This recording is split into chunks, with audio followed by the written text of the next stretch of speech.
Rummy, how'd you find it out there? Good.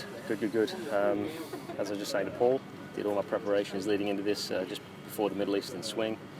With a southwest wind, this completely switched. So hadn't done much preparations with easterly around here, but it was good. You know, it's the tough holes played downwind and the easy holes played back in too. So it sort of cancelled out one another. And but I played well. The golf course when you're playing well, it lends itself to a lot of birdies and, or should I say, opportunities anyway.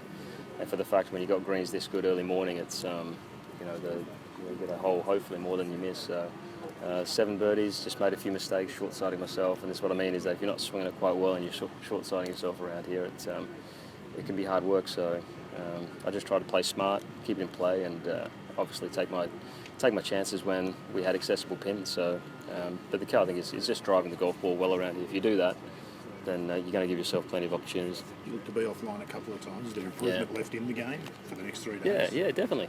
That was just wind directions that sort of just got me a little bit untrusting on the tee shots. But you know, outside of that, I played great. You know, had control of the golf ball most of the round and just made a few silly swings. But just try and iron those out for tomorrow and get it back. You've been building nicely to this, haven't you? Since the start of the year. Yep. So even last year, you know, there was no real.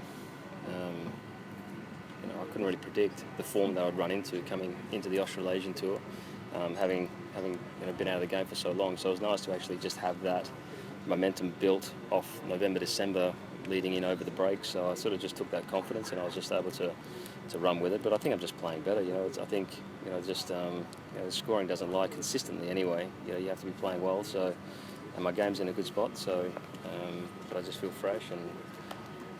I've been building up to this event. I've been playing a lot around here, and this is definitely one that's been marked as a tournament that I want to perform well in. A fair bit of local support out there. In fact, a fair bit of support generally. A lot of people for Thursday morning. Yeah, plenty, which is great. So it's just nice to play well. So it was nice to feed off their energy, and hopefully I can just keep the energy high and just keep rolling putts in and perform well. How is your fitness now? Good. I know that over the four rounds is something that you were still coming to grips with at the end of last year, but how much better are you now? I'm 100% now, no doubt. That probably took me 10 months before I started to feel pretty well good again. But I'm just trying to really just be a bit smart about it as well. So I'm not trying to, four events in a row. I don't usually play, and I was able to do that after the Middle Eastern swing. I didn't want to go to Malaysia, so I decided to play Tishwani instead of having the 2 weeks off. And the 4th week you're going to get tired anyway. And I was tired. My body started to, fatigue a little bit. But you know what? I just listened to my body. Rather than just trying to punch through, I just slept for most afternoons and just tried to recover that way. And it's amazing. It's amazing how much this game takes out of you when you sort of get to that level of with your immune system just so low. It's just amazing. Just the awareness of how it actually.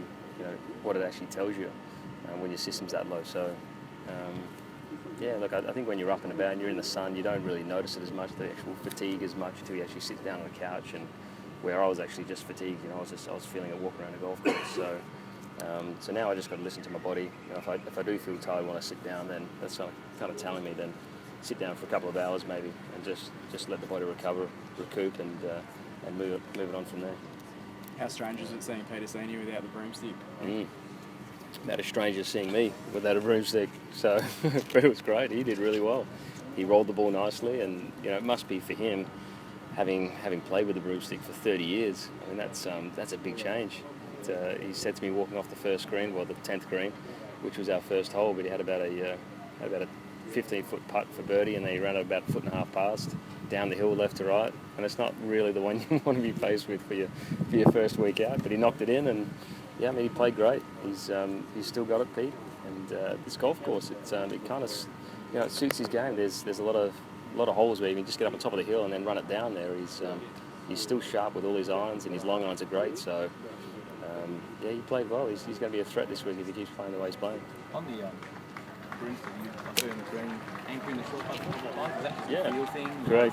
Just an alignment. That's all I really used the broomstick for. I was a good putter with a short one anyway.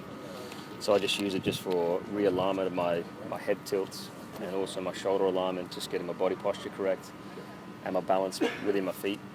just once I've got that awareness, I just try and just get a visual of where my body's adapting to that position, and then just try and grip the short one in the same posture and position. Simple as that. Yeah. Thank you, Brett. Anyway, Right. appreciate Thanks, it. mate. Good luck. Cheers.